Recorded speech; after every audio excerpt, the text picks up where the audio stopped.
Hi everyone, this is Jim Corral. This morning I will be giving welding instructions for a drop center axle. In this case, I just took a plate and I've bent it to mock a drop center axle, a V-shaped drop center axle.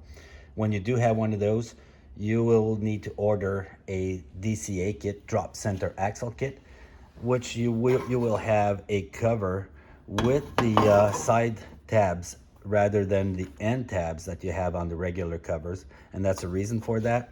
When you do put the cover over here, you will not have any room to put the welding bolts to hold the cover in place. So that's important in this case. And in the kit, you also have some shims. These shims here would be for a round drop center axle. In our case here, we'll be using these here for the V-shaped drop center axle. These are included with your sensor kits, so you'll be using the same end blocks and the same Jubilee clip and all that stuff. That remains the same. The next step is to put the jig in the blocks. Now, I purposely put the jig in the blocks on an uneven surface to show you what would happen. Okay, so you will see that they're wobbly. We don't want that. So what you want to do is to be on a flat surface. And while you're on that flat surface is to tighten the screws and make sure that you're not wobbly. So that's very, very important. So I'm just using small washers over here as a spacer. So what I'm going to be doing right now is putting the jig and block assembly on there, just about dead center. And we'll be using these two shims over here that are supplied. And I'm just going to be looking at approximately where I will need to weld these things over here. And you can probably see I'm approximately 1/4 of an inch outside of the end of the blocks over here.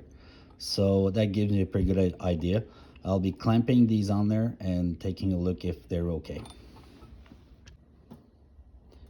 So a few minutes back, I was showing you that we should approximately be 1/4 of an inch from the corner over here to the end of the shims. Over here, 1/4 of an inch. So I did clamp the blocks to the shims. And I'm going to take a look over here. And it looks pretty good. I'm not touching the drop axle. I've got room for my weld bead. So I'm going to go ahead and weld the shims to the end blocks, and I'll show you the results once I'm done. Okay, so I'm back from welding the shims to the blocks. Now notice that I only welded, spot welded, just small beads on the underside and on the top. Now these are very small welds. You don't need more than that, trust me. The sensor itself will break after 15 pounds, so you don't need more than that. Once you're done welding the shims to the blocks, take a look at if you've got everything going for yourself over here.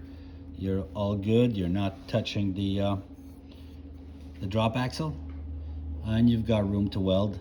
And believe me, you'll be welding on either side of these shims.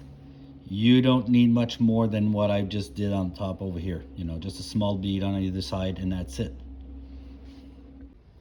Here's the end result. You don't need much more weld than that. On either side, you've got,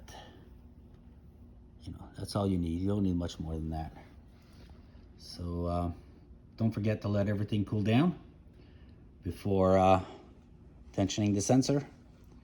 That's it.